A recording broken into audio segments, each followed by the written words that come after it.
And a lawsuit was announced Thursday against Fordham University. It accuses the institution and New York Archdiocese of turning a blind eye to the sexual abuse of minors in the 1970s.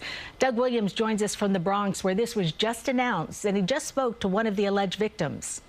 Cindy, the lawsuit just announced in a Bronx conference room behind me focuses on several Fordham University priests. To be clear, the alleged victims in this case are minors, not Fordham students, living in the Bronx when they say they were approached by Father John Joseph McCarthy, who was at the university until 1992 and has since died. Attorneys for the victims say McCarthy was one of several priests at Fordham in and around the 1970s who abused minors, and that the university knew what was going on and turned a blind eye.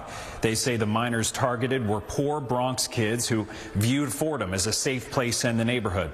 I sat down with one of the John Does in the lawsuit. We did not show his face because he wished to remain anonymous. One time I went to his place and, we were like talking and, things like that.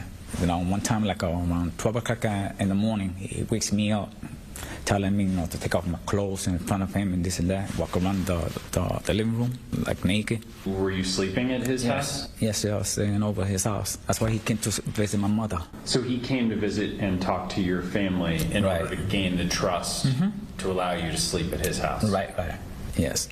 We will have much more of that interview starting on the news at 5 o'clock. We did reach out to Fordham University for comment. They said they're aware of the lawsuit but have yet to be formally served. Here in the Bronx, Doug Williams, CBS News, New York. Now, the Archdiocese released a statement saying it takes allegations of sexual abuse seriously. They also pointed out that Fordham University is not an archdiocesan institution, and Father McCarthy was a Jesuit order priest, supervised and accountable to his Jesuit superiors, not the Archdiocese of New York.